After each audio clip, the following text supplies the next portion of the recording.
Hello, Mrs. Parlier's kindergartners. I wanted to show you a little bit about money, and then I wanted to show you the chick that hatched this week and show you a little bit more about the chick. First of all, you have been doing some money worksheets, but I wanted to tell you a little bit more. The first one that I want to talk about is a penny, and we've talked about the president who's on this penny. It's Abraham Lincoln. He was the 16th president, and if you remember, back when people made other people work for them just because they had different skin color, and Abraham Lincoln said that's not fair. Remember that story?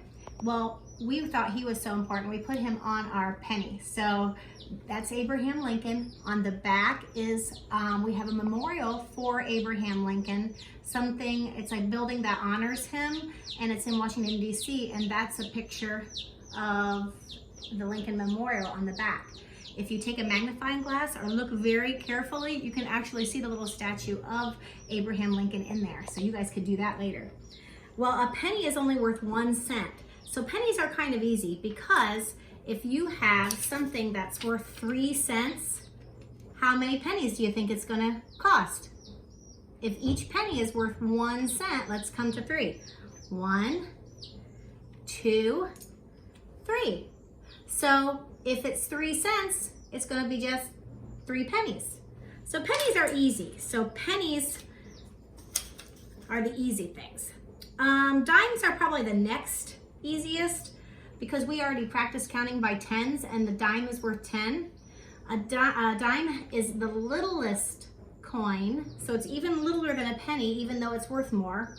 But a dime is kind of a silvery color, and it has rough edges on the outside, where a penny is smooth, a nickel is smooth, but a dime has like these rough edges. It's the thinnest coin, and it's the lightest coin, and the smallest coin. On this side, this is another president. He's the 32nd president. His name was Franklin Delano Roosevelt. And then on the back of the dime, there is a torch, and then there's an oak branch and an olive branch, which basically means freedom, liberty, strength, things that America is. So that's a dime, and it's worth 10 cents. So remember how we count by tens? That's how we do that. So if this Play-Doh is 40 cents, we're gonna see how many dimes we can use to make 40 cents. So let's count by tens because each dime is worth 10. 10, 20, 30, 40. So 40 cents is 4 dimes. If you had 60 cents, it would be 6 dimes.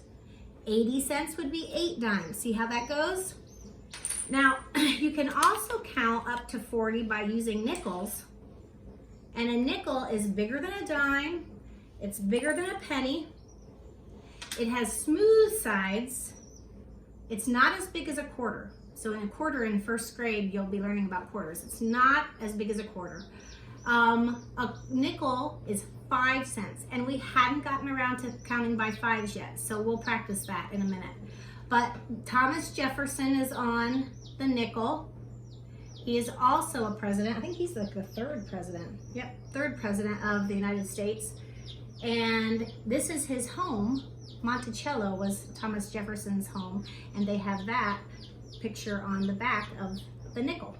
Now, counting by fives is just a pattern, so it's like counting by tens, but you always have a 5 after it and before it. So we go like this: 5, 10, 15, 20, 25, 30. Then the 30 has a 35, 40, 45, 50, 55, 60, 65, 70, 75, 80, 85, 90, 95, 100.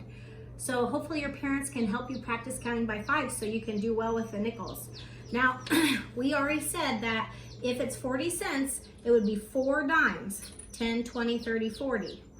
If it were pennies, you would need 40 whole pennies. Now nickels, we have to count by fives to get to 40. So let's count by fives.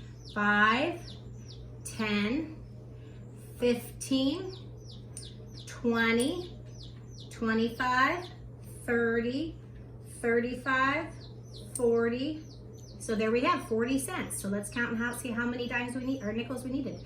1, 2, 3, 4, 5, 6, 7, 8. We needed 8 nickels to make 40 cents. Let's say this Kit Kat, I got into everybody's Easter baskets. Kit Kat was 15 cents. Let's count and see how many nickels we need for 15 cents. 5, 10, 15. So how many nickels makes 15 cents? 3. Now if you want to get really tricky, you can go, well, 10 plus 5 is 15. So I could go 1 dime and 1, 2, 3, 4, 5 pennies could make 15 cents. Or I could do 1 dime plus 1 nickel, because 1 nickel is worth 5 cents, and that makes 15 cents too. You'll be doing that in first grade, mixing up all the coins together. But for now, you can just practice counting each one. I wanted to show you something else too. We had been trying to hatch the chickens.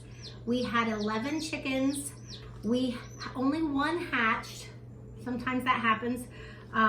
But he's so cute. I'm going to show him to you in a minute. Next to the last day, the day 20th, the yolk sac was drawn into the embryo's body. It's going to need that for food energy during the hatching process. The embryo takes up all the space except the air cell. The bird gets so big he can hardly move around. That's why he's got to come out. It may begin to pip the shell membrane with its egg tooth. It's a little tooth right above its beak that it kind of chips with. Once broken, the embryo will fill its lungs with oxygen from the air cell. Now, the last day, here's what it did. It was hatching time.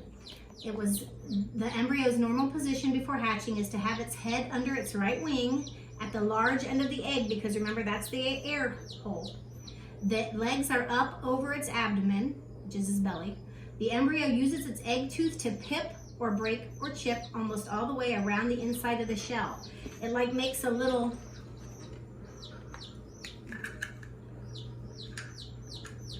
like if this is the air cell, it makes a little chip, chip, chip, chip, chip all the way around. Usually that side, it doesn't go that way.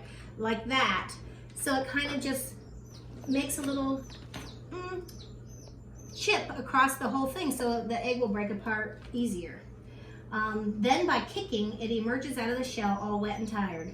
For many hours it will need to rest, and it did. We left him in the little incubator with the heat on for a long time, and he was all wet at the beginning, but then he started to fluff up. He did fluff into not a yellow chick. Yeah, ours looks like a chipmunk, so we named him Chip. It needs to be kept in the warm incubator until completely dry. And right now we have him dried off, and he's actually in a little habitat, and we have a heat lamp that usually goes for him. But here's Chip. We call him Chip because I don't know if you think he kind of looks like a chipmunk. He's got little brownish feathers. So here's Chip. Isn't he cute? We got a little bit of grain for him in there and a little bit of water. And once he gets big enough, Mrs. Parlier will put him out with her other chickens and ducks, out with all our other poultry in our little hen house. So I'll keep you informed. Maybe over the summer we can look at him and how he's growing. The butterflies are still in their chrysalises. Every now and then I spritz them with water so that they can get out. They should be coming out in the next day or two.